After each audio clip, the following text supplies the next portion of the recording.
Hello and welcome to a very special bonus episode of Grapple City Rewind. Today, we are talking about one match, not an entire pay-per-view like usual. We're just going to get into some holiday fun here. We're going back to the All I Want for Christmas over-the-top Battle Royale from WWE back in the year 2011.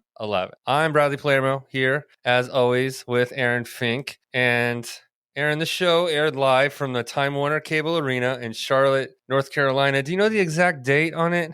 November 29th is what I wrote down. November 29th. Yeah, so this whole event was hosted by Mick Foley, who wasn't really involved in this Battle Royale at all. Dressed in Santa attire, right?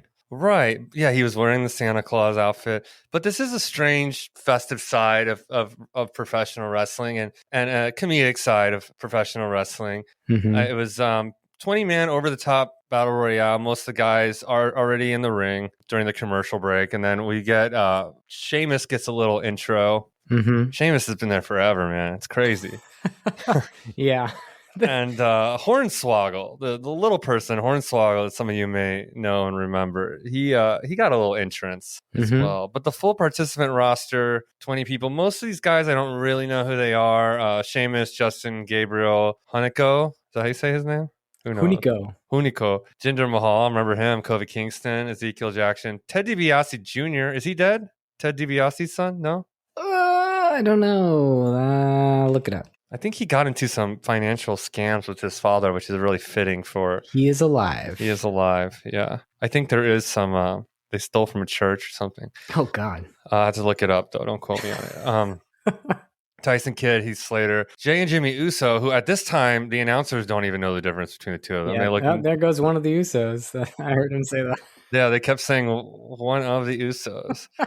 There were so many people I had never heard of in this match. I was not watching at the time. When I saw Sheamus come in as a featured entrance actually on the show, I was like, okay, well, Sheamus is clearly going to have an important role to play in this one. And I assume the same thing about Hornswoggle as well, because usually with these types of matches, when you just shove everybody into the ring and you have a few people that get entrances, those are the people that actually matter. Right. And that ended up being the case here.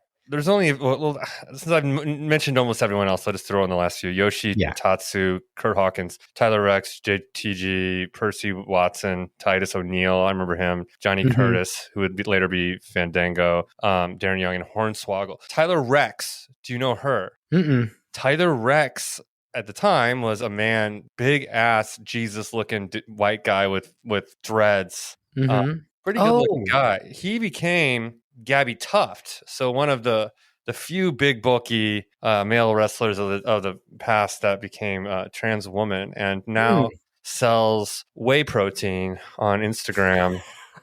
Whey protein, okay. She has a company called Glow. So if you're gonna work out, you gotta hit up Gabby for that whey protein afterwards. Yeah, so a lot. Like I said, 20 people in this. I guess I knew 10. I mean, I remember Kurt Hawkins from Hawkins and Ryder, Yeah. Tyson Kidd I remember too, and he's married to Natalia. That's TJ when she's always talking about TJ. He's like a trainer now, outside of the WWE, helps people a lot. She's always talking about her. She has a dungeon, right? Like she has a training facility, and she's like, TJ's so good with this, and TJ does this. Yeah. Yeah, that's Tyson Kidd, yeah. Yeah. And then, obviously Kofi Kingston, the Usos, Jinder Mahal, those are and then Sheamus and Hornswoggle. Those were pretty much the only people that I remembered at all in this. Yeah. Most of these guys were thrown out immediately, and they were kind of just fodder for Sheamus. There. I'm assuming some of them were call-ups and stuff. But yeah, the chaos hits immediately. You got 20 dudes in there. Sheamus starts throwing everybody out. Ezekiel Jackson gets isolated, beaten down, and dumped with no resistance whatsoever. Yeah, it was a pretty standard battle royal. And as I watched it, I kind of remembered that I don't really like these.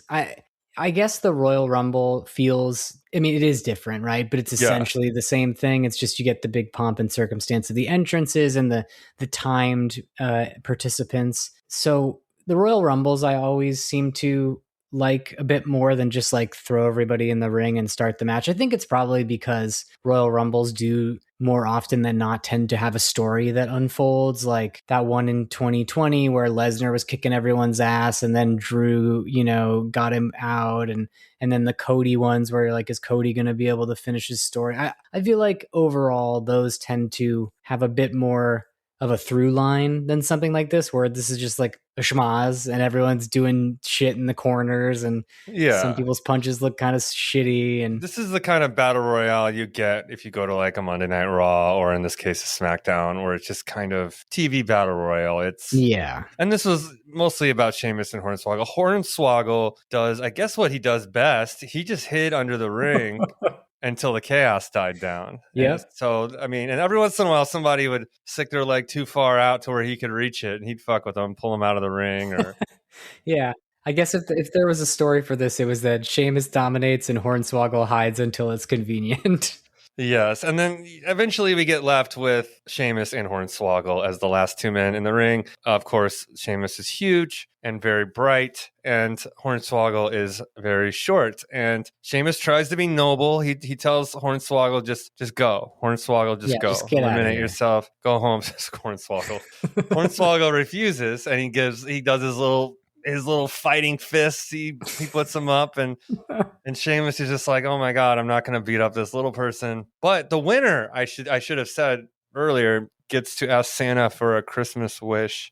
Whatever they want. So Sheamus can't casually toss out Hornswoggle. He clings to the top rope like his life depends on it. He has his entire body wrapped around that rope. Sheamus is just kind of smiling, like, what are you doing?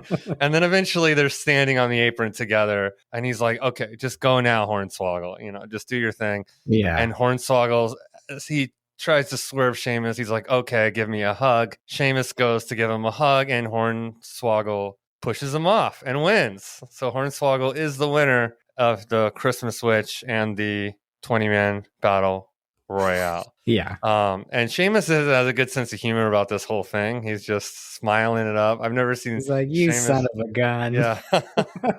And then I don't know if you fast forwarded, Aaron, to the Christmas wish where he was sitting on Santa's lap. Hornswoggle. Oh no, I didn't know that was on this episode. Yeah, tell me about it. I found his wish, and I didn't know that in this part of the storyline he couldn't speak. So he asked for the ability to talk, and through the mystical power of a WWE holiday special, he is granted. And then he starts talking shit to guys in the back, which is, Dustin Rhodes, Roddy Piper, Goldust, and the Bella Twins. So a wonderful, lighthearted affair.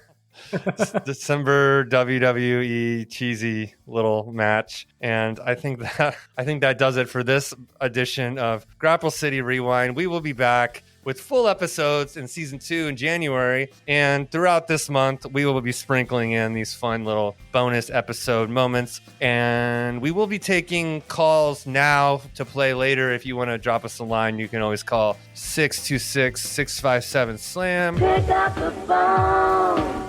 That'll take you to our Google Voice line where you can leave a message, tell us what you want to hear next, cut a promo on us, whatever you want to do. And also, you can find us across social media, of course, Grapple City Pod, Instagram, Grapple City Pod, TikTok, Grapple City Pod at Gmail if you'd like to send us an email. And we will see you guys very soon.